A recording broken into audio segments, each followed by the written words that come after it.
రబ్బాని తెలుగు కథలు. అందరికీ నమస్కారం. ఈరోజు మనం తెలుసుకోబోతున్న స్టోరీ పొగరుబోతు భార్య. రామాపురం అనే గ్రామంలో శ్రీనివాసరావు, పార్వతి అనే దంపతులు నివసించేవారు. శ్రీనివాసరావు గవర్నమెంట్ ఉద్యోగి కావడంతో ముందు చూపుతోనే కొన్ని స్థలాలు కొన్నాడు. అతని భార్య పేరు పార్వతి. పార్వతి ఇంటి పనులు చేస్తూ కాలక్షేపం చేసేది. వారికి 2 సంతానం. కూతురు పేరు అరుణ, కొడుకు పేరు కృష్ణ. కృష్ణ ఎంటెక్ చేసి మంచి సాఫ్ట్వేర్ కంపెనీలో జాబ్ సంపాదిస్తాడు. కూతురు అరుణ బీటెక్ వరకు చదువుకుంటుంది. అరుణ, బీటెక్ వరకు చదివావు కదా, ఇంకా పై చదువులేమైనా చదువుతావా? నాకంత ఇంట్రెస్ట్ లేదు నాన్నా. పోనీ ఏదైనా ఉద్యోగం చేస్తావా? లేదు నాన్నా. ఇలా ఒకరోజు శ్రీనివాసరావు, కృష్ణ, నీకు ఉద్యోగం వచ్చింది కదరా, మేము నీకు పెళ్లి చేద్దాం అనుకుంటున్నాం. నాన్నగారు, చెల్లికి పెళ్లి చేయకుండా నాకు పెళ్లి చేయడమేంటి? రేపు నేను పెళ్లి చేసుకుంటే వచ్చే అమ్మాయితో మా చెల్లెలకి ఇంకా పెళ్లి కాలేదు, నాకు బరువు బాధ్యతలు ఉన్నాయని చెబితే బాగుండదు కదా నాన్నా. ముందు చెల్లికి పెళ్లి కానివ్వండి. అప్పుడు శ్రీనివాసరావు పంతులు గారి ఇంటికి వెళ్తాడు. నమస్కారం అండి పంతులు గారు. నమస్కారం, చెప్పండి శ్రీనివాసరావు గారు. పంతులు గారు, మా అమ్మాయి బీటెక్ వరకు చదువుకుందండి, ఒక మంచి సంబంధం చూడండి అంటూ అమ్మాయి వివరాలు, ఫోటో పంతులు గారికి ఇస్తాడు. శ్రీనివాసరావు గారు, నేను ఒక మంచి సంబంధం చూశాగా మీకు కబురు చేస్తాను. ఈ విధముగా జరుగుతుండగా పంతులు గారు పెళ్లి సంబంధం తీసుకొని శ్రీనివాసరావు ఇంటికి వస్తాడు. శ్రీనివాసరావు గారు, ఈయన పేరు రామారావు, ఆయన ధర్మపత్ని సులోచన గారు. వీరిద్దరూ తమ ఊర్లో ఉన్న పొలాలను చూసుకుంటారు. వీరికి 2 సంతానం. కూతురు అమెరికాలోనే స్థిరపడిపోయింది. కొడుకు పేరు కిషోర్. కిషోర్ ఉన్నత చదువులు అమెరికాలోనే పూర్తి చేశాడు. ప్రస్తుతం కిషోర్ సాఫ్ట్వేర్ కంపెనీకి ఎండి. కిషోర్ అరుణను చూసి ఇష్టపడతాడు. చూడండి, నేను మీ అమ్మాయితో కాసేపు మాట్లాడాలి. అలాగే బాబు. అప్పుడు అరుణ కిషోర్ను తీసుకొని తమ ఇంటి వెనుక ఉన్న ల్యాండ్లోకి తీసుకెళ్తుంది. అరుణ గారు, మీరు నాకు మొదటి చూపులోనే నచ్చారు. నేను మిమ్మల్ని అలా ఉండాలి, ఇలా ఉండాలి అని అస్సలు ఆంక్షలు పెట్టను. మీరు జాబు చేయాలనుకుంటే చెయ్యొచ్చు. కాకపోతే నువ్వు జాబు చేస్తే ఒకరి టైమింగ్స్ ఒకరికి సెట్ అవ్వకపోవచ్చు. అందువల్ల మన ఇద్దరి మధ్య గొడవలు రావచ్చు. అందుకని నువ్వు జాబ్ చేయకపోవడమే మంచిదని నా అభిప్రాయం. నాకు సొంత ఇల్లు ఉన్నది. నా చెల్లె బావ అమెరికాలో స్థిరపడిపోయారు. ఇక మా అమ్మా నాన్న అంటారా, ఊళ్ళోనే ఉంటారు. వాళ్ళు మన వద్దకి రావడం చాలా తక్కువ. నాకు లైఫ్ మీద, వైఫ్ మీద బోలెడన్ని ఎక్స్పెక్టేషన్స్ ఉన్నాయి. నాతో లైఫ్ లాంగ్ కలిసుండే అమ్మాయి కావాలి నాకు. కానీ కట్నం అవసరం లేదండి. మీకు ఇష్టమైతే చెప్పండి. అప్పుడు అరుణ మౌనంగా ఉంటుంది. అరుణ, కిషోర్ హాల్లోకి వస్తారు. అమ్మా, నీకు మా అబ్బాయి నచ్చాడా? అరుణ సిగ్గుపడుతుంది. బావగారు, అమ్మాయి అబ్బాయి ఒకరినొకరు ఇష్టపడ్డారు కదా, ఇక పెళ్లి ముహూర్తాలు పెట్టుకుందాం. అలాగేనండి. పంతులు గారు, అమ్మాయి అబ్బాయి జాతకం చూసి పెళ్లికి మంచి ముహూర్తం పెట్టండి. అప్పుడు పంతులు గారు అమ్మాయి అబ్బాయి జాతకం చూసి, చూడండమ్మా, అబ్బాయి జాతకంలోనూ అమ్మాయి జాతకంలోనూ ఎటువంటి దోషము లేదు. వచ్చే నెల 8వ తారీఖున దివ్యమైన ముహూర్తం ఉంది. ఈ విధముగా జరుగుతుండగా అరుణ కిషోర్తో ఫోన్లో మాట్లాడుతుంది. అది చూసిన కృష్ణ, అన్నయ్య, బావగారు జీవితం గురించి ఎన్నో కలలు కంటున్నారు. అరుణ, నువ్వు అలాంటప్పుడు ఒక్కటి గుర్తుపెట్టుకో. అతనికి నచ్చినట్లు ప్రవర్తించు. అతని మనసు బాధ పెట్టకు. అనవసరంగా కుక్కతోక వంకర్లాంటి వేషాలు వేయకు. నీకు ఆ వేషాలు వేయడం అలవాటే కాబట్టి ముందే చెబుతున్నాను. అదేంటన్నయ్య అలా అంటున్నావు? అవునమ్మా, అందరూ ఒకలా ఉండరు. జీవితాన్ని ఆనందమయం చేసుకోవాలన్నా లేదా నాశనం చేసుకోవాలన్నా అది మన చేతుల్లోనే ఉంటుంది. ఇలా అరుణ కిషోర్ల పెళ్లి జరుగుతుంది. వారి సంసారం ఎంతో అన్యోన్యంగా కొనసాగుతుంది. 1 సంవత్సరం గడిచాక అరుణ గర్భవతి అవుతుంది. ఈ విషయం తెలుసుకున్న కిషోర్ చాలా సంతోషిస్తాడు. మరునాడు ఉదయం అరుణ తన బట్టలు సర్దుకొని పుట్టింటికి వెళ్ళాలని అనుకుంటుంది. ఏవండి, నేను మా పుట్టింటికి వెళ్ళాలనుకుంటున్నాను. అదేంటరుణ, ఇప్పుడు నీకు 3వ నెలనే కదా, అంతలా వెళ్ళాలనిపిస్తే 9 నెలలు వచ్చాక వెళ్దువులే. లేదంటే మీ అమ్మా నాన్నలనే ఇక్కడికి రమ్మంటాను. నిన్ను కార్పొరేట్ ఆసుపత్రిలో చేర్పిస్తాను. ఇప్పుడు ఈ సోదంతా అవసరమా? నేను వెళ్ళాలనుకుంటున్నాను, వెళ్తాను. నువ్వు ఊరెళ్ళిపోతే ఇక్కడ నేను ఒంటరినైపోతాను. నువ్విక్కడే ఉంటే నేను ఆఫీసు నుంచి వచ్చాక ఇద్దరం సరదాగా కాసేపు మాట్లాడుకోవచ్చు. నాకు కొంచెం మైండ్ కూడా రిలాక్స్ అవుతుంది. నన్ను పెళ్లి చేసుకోకముందు నువ్వు ఒక్కడివే ఉండేవాడివి కదా. మీరింకా ఏమీ మాట్లాడకండి. పదండి, నన్ను మా ఇంటి దగ్గర డ్రాప్ చేయండి.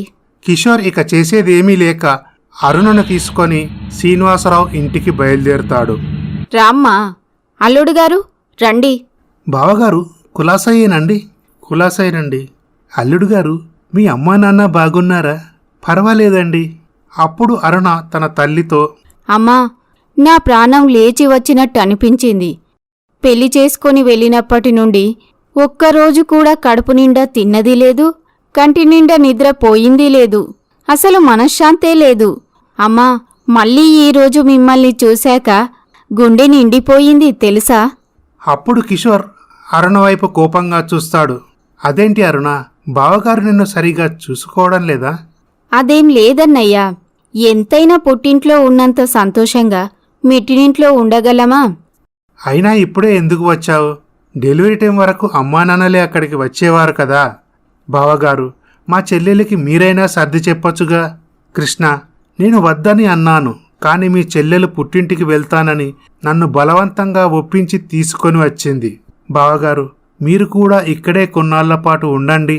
అది కాదురా, బావగారికి అక్కడ ఎన్నో పనులుంటాయి. ఇక్కడ ఉండటం కుదరదు. కృష్ణ, నాకు కొంచెం అర్జెంటు పని ఉంది, నేను వస్తాను అని చెప్పి కిషోర్ అక్కడి నుండి వెళ్తాడు.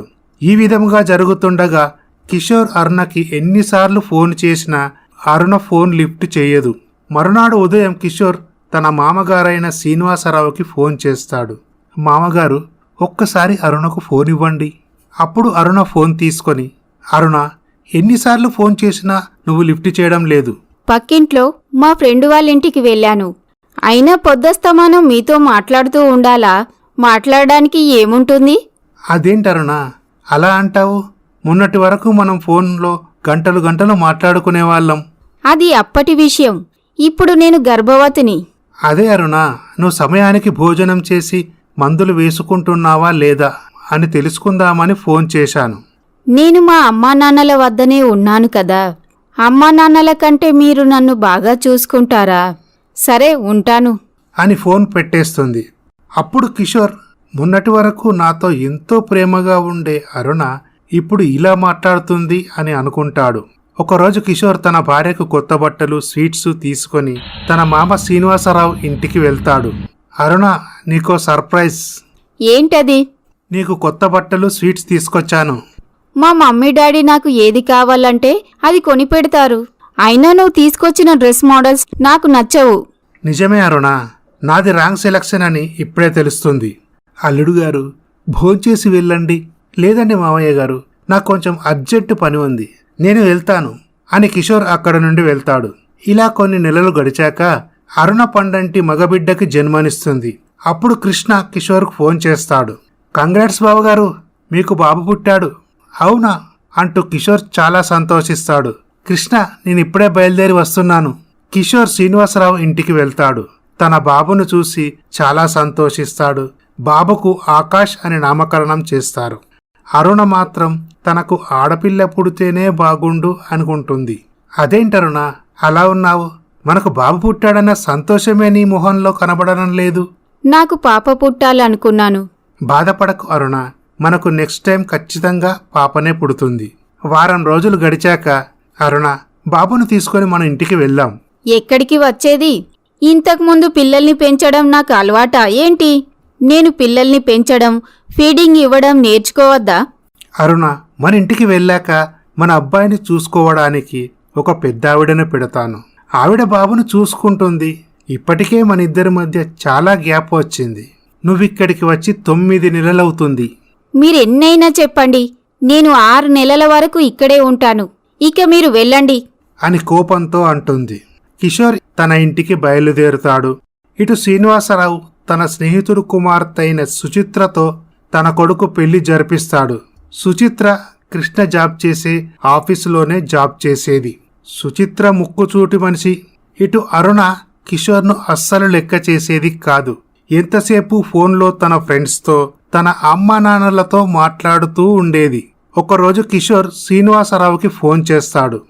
మామయ్య గారు, మీరొకసారి అత్తయ్య గారిని, కృష్ణని తీసుకొని మా ఇంటికి రండి, మీతో మాట్లాడాలి. అలాగే బాబు. శ్రీనివాసరావు తన భార్య పార్వతిని, తన కొడుకు కృష్ణని తీసుకొని కిషోర్ ఇంటికి వెళ్తాడు. మావయ్య గారు, మీ కూతురు అసలు నన్ను పట్టించుకోవడమే లేదు. ఎంతసేపు ఫోన్లో మాట్లాడుతూ ఫ్రెండ్స్తో చాటింగ్ చేస్తూ ఉంటుంది. చూడండి, మీ గురించి ఆలోచిస్తూ మీరు చెప్పినట్లే వినడానికి నేనేమైనా మీ పని మనిషినా? నాకు కొన్ని సరదాలుంటాయి. మా ఫ్రెండ్స్తో మాట్లాడాలని నాకు ఉంటుంది కదా. అరుణ, బావగారికి ఎదురు చెప్తావా? నీకు ఈ మధ్య మాటలు ఎక్కువయ్యాయి. అన్నయ్య, ఇది మా పర్సనల్ విషయం, మా భార్యాభర్తలకు సంబంధించిన విషయం. ఇంకా ఎక్కువగా మాట్లాడితే మా విషయంలో జోక్యం చేసుకోవడానికి నీవెవరూ అనాల్సొస్తుంది. అప్పుడు కృష్ణ కోపంతో అక్కడ నుండి వెళ్ళిపోతాడు. అరుణ, నేను మీ ఫ్రెండ్స్తో మాట్లాడకూడదు అని అనట్లేదు. కాకపోతే భార్యాభర్తల మధ్య ఉండాల్సింది ప్రేమ, అనురాగం, ఆప్యాయత. ఏ మగాడైనా కోరుకునేది అదే. నాకు నచ్చినట్లు నేను ఉంటాను. అయినా నేను నువ్వు చెప్పినట్లు విని నీ వెంటే తోకాడిస్తూ తిరిగే కుక్కను కాదు. నాకు ఆత్మాభిమానం ఉంది. అప్పుడు కిషోర్ కోపంతో అరుణపై చేయి చేసుకుంటాడు. అల్లుడు గారు, నా ముందే మా అమ్మాయిని కొడతారా? మీ పద్ధతేం బాగాలేదు. మా అమ్మాయిని నీకిచ్చి పెళ్లి చేస్తే ఇదేనా సంస్కారవంతుల లక్షణం? పెళ్ళైనప్పటి నుండి పుట్టింటికి వెళ్ళడం, ఎన్ని రోజులు పడితే అన్ని రోజులు అక్కడే ఉండడం, ఇదేనా మీ సంస్కారం? అంటే కన్న కూతుర్ని కడుపులో పెట్టుకొని చూసుకోవడం తప్ప? అయితే తీసుకెళ్లి పెట్టుకోండి, ఎవడద్దన్నాడు? మీరింత మాట అన్న తర్వాత నా కూతుర్ని నేనిక్కడ అస్సలు ఉండనివ్వను. అరుణ, బట్టలు సర్దుకోవే, వెళ్ళిపోదాం. ఇలా పార్వతి తమ కూతురు అరుణను తీసుకొని తమ ఇంటికి వెళ్తారు. మరునాడు ఉదయం అరుణ షాపింగ్కి వెళ్తుంది. ఏంటమ్మా నువ్వు చేసిన పని? అరుణకు సర్ది చెప్పి రావాల్సింది పోయి చెల్లెల్ని పిల్లాడిని తీసుకొని వస్తావా? అమ్మా, పెళ్ళయ్యాక ఎవరికైనా తన భార్యతో అన్యోన్యంగా జీవితం కొనసాగించాలని కోరికలుండవా? బావగారికి మంచి ఉద్యోగం, సొంత ఇల్లు, కారు అన్నీ ఉన్నాయి. చెల్లాయి బావగారిని పట్టించుకోకపోవడం, పొద్దస్తమానం ఫ్రెండ్స్తో చాటింగ్ చేయడం, పక్కింటి వాళ్లతో మాట్లాడడం సరికాదు కదా. తప్పును తప్పు అని చెప్పక చెల్లెల్ని ఇంటికి తీసుకొస్తావా? అవునరా, నువ్వెన్నైనా మాట్లాడతావు. కాని అది అమాయకురాలు, లోకజ్ఞానం తెలియనిది. అందుకే కదమ్మా బావగారితో అలా మాట్లాడింది. అయినా నీ పెన్లం నిన్ను కొంగుకు మూడేసుకున్నట్లు దాని మొగుణ్ణి అది మూడేసుకోలేదు కదరా. నువ్వంటే నీ పెన్లం చెప్పినట్లు వింటావు. నీ పెళ్ళాన్ని తీసుకొని సినిమాలు, షికార్లు అంటూ తిప్పుతావు. కాని కట్నం తీసుకురాకుండా నెత్తినెక్కి కూర్చుంది. నీ పెళ్ళానికున్న తెలివితేటలు నీ చెల్లాయికి ఎక్కడేడ్చాయిరా? అప్పుడు అక్కడికి సుచిత్ర వస్తుంది. ఏంటత్తయ్యా, ఊరుకున్న కొద్దీ మీ నోరు తెగలేస్తుంది. ఇష్టం వచ్చినట్లు మాట్లాడితే ఊరుకునేది లేదు. మీ అమ్మాయిని తీసుకొచ్చి ఇంట్లో పెట్టమని ఎవరు చెప్పారు? నీ కూతురు కాపురం కూల్చమని ఎవరు చెప్పారు? తప్పులన్నీ మీరు చేసి నా మీద సెటైర్లు వేస్తే ఊరుకుంటానా? ఎలా కనిపిస్తున్నాను మీకు? మీ అబ్బాయి నన్ను పెళ్లి చేసుకున్నాడు, మేం సంతోషంగా ఉండట్లేదా ఏంటి? తల్లి లాంటి దానివని నువ్వేమన్నా ఊరుకుంటానని రెచ్చిపోకు. నీ కూతురు నీ అల్లుడికి ఎదురు చెబితే మందలించి సర్ది చెప్పాల్సింది పోయి అల్లుడినే అవమానిస్తావా? మీ సంస్కారం ఇదేనా అత్తయ్యగారు? మీ బుద్ధులే మీ కూతురికి వచ్చాయి. కూతురికి అల్లుడితో ఎలా ఉండాలో చెప్పాల్సిన బాధ్యత నీపై ఉంది. ఇప్పుడేమో నీ కూతుర్ని తీసుకొచ్చి ఇంట్లో పెట్టావు. నీ కూతుర్ని చూసుకునే అవసరం మాకు లేదు. మీరు ఎన్నాళ్ళు చూసుకుంటారో చూసుకోండి. ఈ విధముగా జరుగుతుండగా అరుణ, అల్లుడుగారు ఫోన్ చేశారా? లేదమ్మా. అదేంటి, ఈ పాటికి వచ్చి నిన్ను క్షమించమని అడిగి బ్రతిమిలాడి తీసుకెళ్లాల్సింది. అప్పుడు అక్కడికి సుచిత్ర వస్తుంది. అత్తయ్యగారు, ఒక్క కన్న తల్లి కూతురుతో మాట్లాడాల్సిన మాటలేనా? నీ కూతురు నీ దగ్గరికే వచ్చిందనుకో, తప్పమ్మా, ఇలా రాకూడదు. పెళ్ళైన ఆడదానికి అత్తారిల్లే సర్వస్వం. పుట్టింటికి రావద్దని నేను అనడం లేదు. ఒకవేళ వస్తే 1-2 రోజులు ఉండి వెళ్ళాలి. అంతేగాని ఇక్కడే తిష్టవేసి ఉండకూడదు అని నీ కూతురికి చెప్పి పంపించొద్దా? నీ కూతురికి మంచేదో చెడేదో చెప్పాల్సింది నువ్వు. మొగుడు పెళ్ళాలన్నాక గొడవలు సహజం. ఈరోజు గొడవ పడతారు, రేపు వాళ్లే కలిసుంటారు. అంతేగాని నా కూతురికి ఇల్లు లేదనుకుంటున్నావా, నా కూతుర్ని నా ముందే కొడతావా అని అల్లుడికి ఎదురు చెబుతావా? అసలు కన్యాదానం చేసిన తర్వాత నీ కూతురు ఎలా అవుతుంది? నీకు పెళ్లి చేశాము కదమ్మా, మొగుడుతో సుఖంగా సంతోషంగా ఉండాలని చెప్పాలి. నీ అల్లుడికేంటి, చదువు, మంచి ఉద్యోగం, ఆస్తిపాస్తులు ఉన్నాయి. మీ కూతురికి విడాకులిచ్చి అతను ఇంకో పెళ్లి చేసుకొని హాయిగా జీవిస్తాడు. బిడ్డకు తల్లైన నీ కూతుర్ని ఇప్పుడు ఎవరు పెళ్లి చేసుకుంటారు? చూడమ్మా అరుణ, నీ మీద నాకు ఎలాంటి కోపమూ లేదు. నువ్వు అన్నయ్య గారితో సుఖంగా సంతోషంగా ఉండాలనే నా ఆశ. ఇలా జరుగుతుండగా శ్రీనివాసరావు పార్వతి తీర్థయాత్రలకు వెళ్ళాలని నిశ్చయించుకుంటారు. అరుణ, మా అక్క వయసైపోతుంది కదా, పుణ్యక్షేత్రాలు దర్శించుకుందామని నేను మీ నాన్న తీర్థయాత్రలకు వెళ్తున్నాము. ఇక్కడే మీ అన్నయ్య వదినలతో ఉండు. కృష్ణ, చెల్లిని జాగ్రత్తగా చూసుకో. అమ్మా, నేను చెల్లెల్ని చూసుకుంటాను, మీరు బయలుదేరండి. ఇలా శ్రీనివాసరావు పార్వతి తీర్థయాత్రలకు బయలుదేరుతారు. ఇటు కృష్ణ సుచిత్ర ఇద్దరూ జాబ్ చేయడం వలన సుచిత్ర ఉదయాన్నే నిద్రలేచి వారిద్దరి మట్టుకు సరిపోయే టిఫిన్, లంచ్ ప్రిపేర్ చేసుకొని వాళ్ళిద్దరూ ఆఫీస్కు బయలుదేరుతారు. చూడమ్మా, నీకేది కావాలంటే అది వండుకొని తిను. అలాగే నీ పిల్లాడికి ఏమన్నా అవసరం ఉంటే ఫోన్ చెయ్యి, నేను వచ్చేటప్పుడు తీసుకొస్తాను. అరుణ ఇలా తన పనులు తానే చేసుకుంటుంది. మరునాడు ఉదయం కృష్ణ, అరుణ, నువ్వు ఖాళీగానే ఉంటున్నావు కదా, ఉదయాన్నే నిద్రలేచి వదినకు నాకు సరిపడా టిఫిన్ చెయ్యి. మధ్యాహ్నానికి భోజనం మేము క్యాంటీన్లో చేస్తాము. సాయంత్రం వచ్చేసరికి అందరికీ భోజనం వండిపెట్టు. నీకు తెలిసే కదా, మేమిద్దరము కష్టపడితే కానీ జీవితంలో స్థిరపడలేము. మాకు ఫ్యూచర్లో పిల్లలు కలిగితే వారి భవిష్యత్తు గురించి మేము ఎన్నో కలలు కంటున్నాము. అవును అరుణ, మా అన్నయ్యలాగా మాకు లక్షల్లో జీతాలు లేవు. ఇద్దరం కష్టపడితే కానీ మేము జీవితంలో ఎదగలేము. నువ్వేమీ అనుకోకు. ఎలాగో మీ ఖర్చులన్నీ మేమే భరిస్తున్నాము కదా, మాకు కాస్త ఈ సాయం చేసిపెట్టు అని చెప్పి కృష్ణ సుచిత్ర ఇద్దరూ ఆఫీస్కు వెళ్తారు. అప్పుడు అరుణ ఇలా అనుకుంటుంది, మా అన్నయ్య తనకు పిల్లలు పుట్టకముందే ఇంతలా వాళ్ళ జీవితం గురించి ఆలోచిస్తున్నాడే. నేనేంటి, నాకు ఒక బాబు, నా భర్తకు మంచి సంపాదన, సొంత ఇల్లు, కారు అన్నీ ఉండి ఇక్కడ నేను వీళ్లకు ఊడిగం చేయడమేంటి? ఏవండి, మీ చెల్లెలు జీవితాన్ని ఎలాగైనా బాగు చేయాలండి. మీ అమ్మానాన్నల మాటలు విని అరుణ తన జీవితాన్ని తానే నాశనం చేసుకుంటుంది.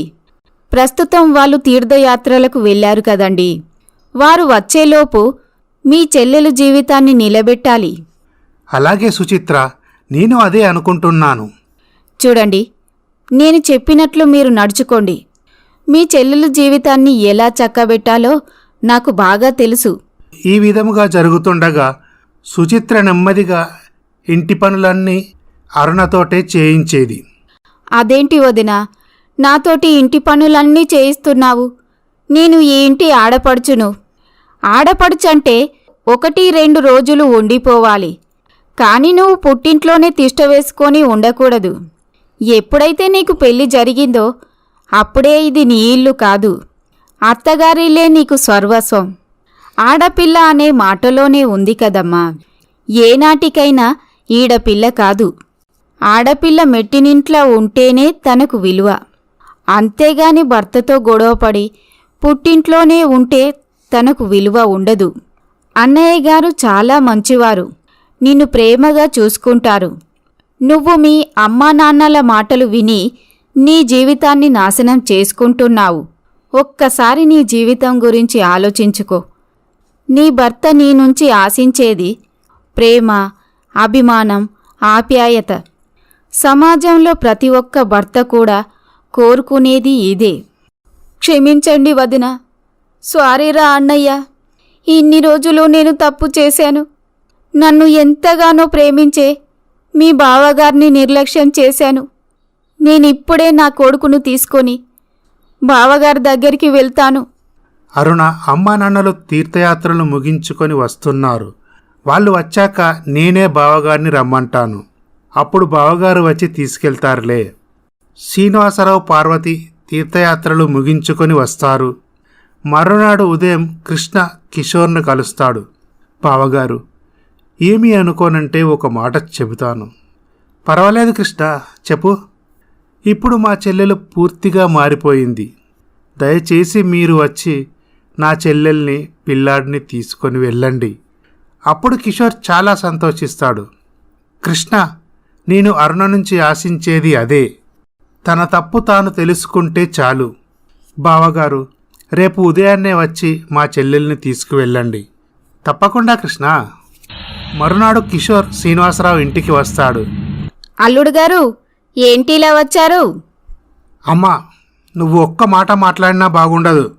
నీ వల్లే చెల్లెలి జీవితం నాశనం అయిపోయింది.